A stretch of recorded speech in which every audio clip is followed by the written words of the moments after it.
இன்றைக்கி நம்ம பார்க்க போகிறது வந்து தஞ்சாவூர் ஸ்டைல் உரப்பு துவையல். உரப்பு துவையல்னு சொல்லுவோம், பூண்டு துவையல்னு சொல்லுவோம். ரொம்ப ரொம்ப நல்லாயிருக்கும் இந்த துவையல். இட்லிலாம் சுட்டு வச்சாக்கா கிட்டத்தட்ட ஒரு ஆள் 10 இட்லி சாப்பிடுவாங்க. அந்த மாதிரி கிராமங்கள்லலாம் இந்த துவையல் ரொம்ப ஃபேமஸுங்க. விவசாயத்துக்கு போகிறவங்கலாம் நல்லா இந்த துவையல் வச்சு ஒரு துவையல் இருந்தாலே போதும், அந்த மாதிரி சாப்பிடுவாங்க. என்ன சட்னி அரைச்சாலும் சரி, சைடில் இந்த துவையல் இருக்கணும் அப்படின்னு சொல்லிட்டு நல்லா சாப்பிட்றவங்களாம் இருக்காங்க இன்னுமுமே. நல்லெண்ணெய் குழச்சி சாப்பிட்றதுக்கு அவ்வளோ நல்லாயிருக்கும் இந்த சட்னி துவையல். கண்டிப்பாக நீங்கள் வந்து அம்மி இல்லாதவங்க மிக்சியில் அரைச்சி பாருங்கள், ரொம்ப நல்லாயிருக்கும். நான் ஒரு 12 காஞ்ச மிளகாய் எடுத்துக்கிட்டேன், உரித்து சின்ன வெங்காயம் ஒரு 4-5 எடுத்துக்கிட்டேன், ஒரு புளியங்கொட்டை அளவு வந்து புளி எடுத்துக்கிட்டேன், உரித்த பூண்டு தோல். எங்கள் அம்மாலாம் வந்து பூண்டு தோலை உரிக்க மாட்டாங்க, கடைசியாக அரைச்சிட்டு அம்மியில் கடைசியாக தோலோடையே வச்சு தட்டி வலிப்பாங்க. நான் வந்து பூண்டு தோலை உரிச்சிக்கிட்டேன் நான். ரொம்ப மணமாக இருக்குங்க. வெறும் எண்ணெய், நல்லெண்ணெய், நல்ல செக்கில் ஆட்டின எண்ணெயோ, நல்லெண்ணெய், சுத்தமான நல்லெண்ணெயில் குழச்சி சாப்பிட்றது ரொம்ப நல்லாயிருக்கும். நான் இன்றைக்கி இதை அம்மியில் தான் அரைச்சி காட்ட போகிறேன் இந்த துவையலை. ரொம்ப நாள் ஆசை எனக்கு அம்மியில் இந்த துவையலை அரைக்கணும்னு சொல்லிட்டு. அதுமாதிரி கொடக்கல்லையிலே நாங்கள் சட்னி, ஆட்டுக்கல்னு சொல்லுவோம்ல, அதிலலாம் நாங்கள் சட்னி சின்ன வயசாக இருக்கும்போது அதில் சட்னிலாம் அரைச்சி சாப்பிட்டு பாருங்களேன், ரொம்ப நல்லாயிருக்கும். கண்டிப்பாக நீங்கள் வந்து இதை ட்ரை பண்ணி பாருங்களேன் அந்த துவையல். அதெல்லாம் சுட சுட ஆவி பறக்க இட்லியில் 10 இட்லி சாப்பிட்லாம், அந்த மாதிரி இருக்கும் அந்த துவையல். அந்த மிளகாவும் உப்பு புளி இந்த 3த்தையுமே நான் வச்சு அதில் நல்லா மைய அரைச்சிக்கணும். நல்லா 3த்தையுமே நல்லா தண்ணி தெளித்து நல்லா நைஸாக அரைச்சிக்கணும். அம்மியில் அரைக்கிறது ரொம்ப கஷ்டம், ஈஸிலாம் நினைக்காதீங்க, ரொம்ப கஷ்டம். அந்த மிளகா மசிகிறதுக்குள்ளே போதும் போதும்னு ஆயிடுச்சு எனக்கு.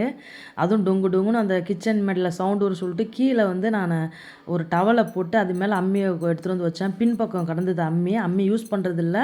எனக்கு இந்த துவையல் அரைச்சி சாப்பிட்ணுன்னு ஆசை. நான் அதனால் அம்மியில் அரைச்சி காட்டணும்னு சொல்லிட்டு நம்ம இதெல்லாம் எங்கள் ஊர் சைடு ஆளுங்கள்லாம் ரொம்ப விசேஷங்க அந்த துவையல். அதை வந்து நல்லா நைஸாக அரைச்சதுக்கப்புறம் அந்த வெங்காயம், பச்சை வெங்காயம், அது வந்து அதையும் கூட வச்சு நல்லா நைஸாக நான் அரைக்கிறேன். எவ்வளோ இட்லி சுட்டு போட்டாலும் பத்தாது உங்களுக்கு. லைட்டாக அப்படி தொட்டு சாப்பிட்டாலே போதும். அப்படியே லைட்டாக அப்படியே தொட்டு சாப்பிட்டா போதும். அப்படியே ஒரு வச்சு வலித்து சாப்பிட்ணும் அப்படிலாம் தேவையில்ல. அப்படியே அந்த வெங்காயம் வந்து மசிஞ்சதுக்கப்புறம் இந்த பூண்டு வந்து வலுவலுலாம் அரைக்க தேவையில்லை. பூண்டு மசிஞ்சால் போதும். திப்பி திப்பி அங்கங்கே பூண்டு இருந்தால் ரொம்ப நல்லாயிருக்கும். அது வலுவலுன்னு அரைக்க தேவையில்லை. இதை நீங்கள் மிக்ஸி வச்சுருக்கவங்க ட்ரை பண்ணி பாருங்கள். முதல்ல நல்லா மிக்சியில் மிளகாவெல்லாம் நல்லா நீங்கள் கொஞ்சம் ஊற வச்சுட்டு கூட நைஸாக அரைச்சிட்டு, சின்ன வெங்காயம், உப்பு, புளியை நைஸாக அரைச்சிட்டு கடைசியாக நீங்கள் பூண்டை தட்டி போடுங்க. பூண்டை தட்டி போட்டு அப்புறம் ஒரு ஒரு ஒரு குறைன்னு ஒரு ஓட்டு ஓட்டி நீங்கள் இது பண்ணுங்கள். நைஸாக பூண்டை அரைக்காதீங்க, நல்லாயிருக்கும். திப்பி திப்பியாக இருந்தால் நல்லாயிருக்கும் பூண்டு. அதை வந்து கிண்ணத்தில் வலித்து எடுத்துக்கலாம்.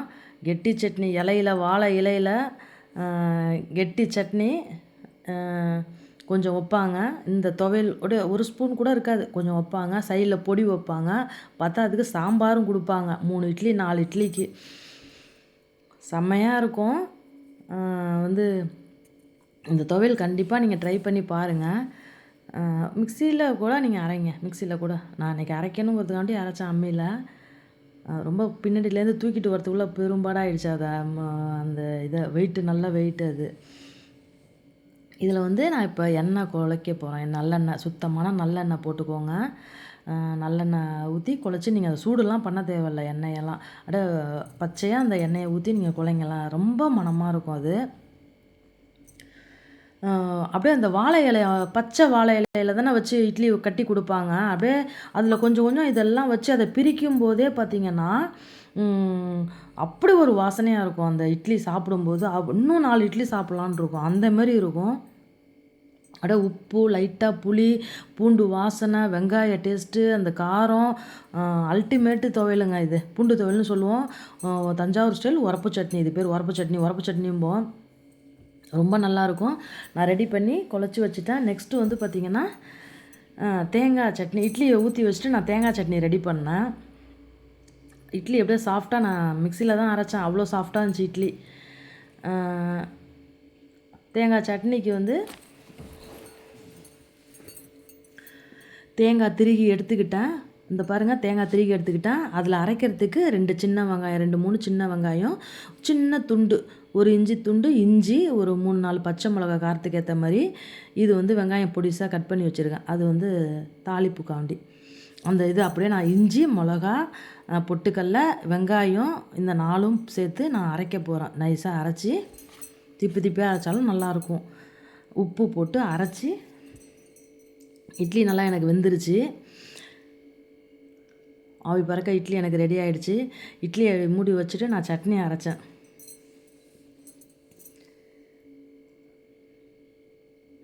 தாளிப்புக்கு வந்து எண்ணெய் ஊற்றி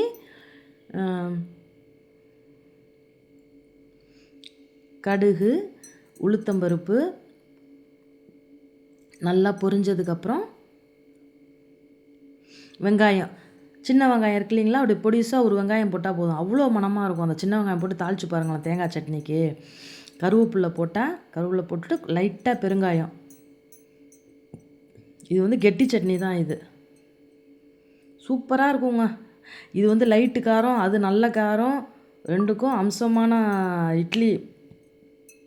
துவையல் சட்னி செம்மையாக இருந்தது. இன்னும் 4 இட்லி கூட எக்ஸ்ட்ரா சாப்பிட்லாம், அந்தமாரி தான் இருந்துச்சு.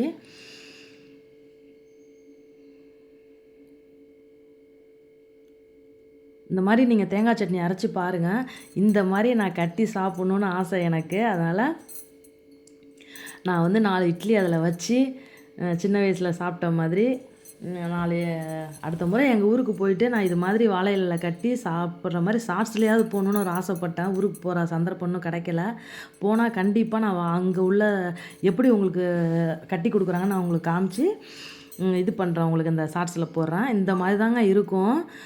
பிரித்தோம்னா அப்படி ஒரு வாசனையாக இருக்கும். ஒரு பக்கம் வந்து கெட்டி சட்னி வச்சுருப்பாங்க, துவையல் வச்சுருப்பாங்க. இப்போ இது வந்து ஒரு ஓரம் தான் இருக்குது. அது அப்படியே இட்லி ஃபுல்லாக பரவி இருக்கும். இட்லி மேலேயே வைப்பாங்களா, இட்லி ஃபுல்லாக பரவி இருக்கும். அந்த துவையல் அப்படியே கமன்னு வாழை இலையில் மடித்து கொடுப்பாங்க. கமன்னு ஒரு வாசனை செம்மையாக இருக்குங்க. சின்ன சின்ன விஷயங்கள் தான் இதெல்லாம் வந்து. ஆனால் நான் ரசித்து அதை செஞ்சேன் இன்றைக்கி. அதில் கூட வந்து பொடியும் வச்சு கொடுப்பாங்க, சாம்பாரும் கொடுப்பாங்க. இது வந்து ஒரு மலரும் நினைவுகள் தான். நான் சின்ன வயசில் சாப்பிட்ட மாதிரி அதை செஞ்சு சாப்பிட்ணுன்னு ஒரு ஆசை. எனக்கு ரொம்ப நாளாக ஆசை. ட்ரை பண்ணி பாருங்கள். செம்மையாக இருந்துச்சு.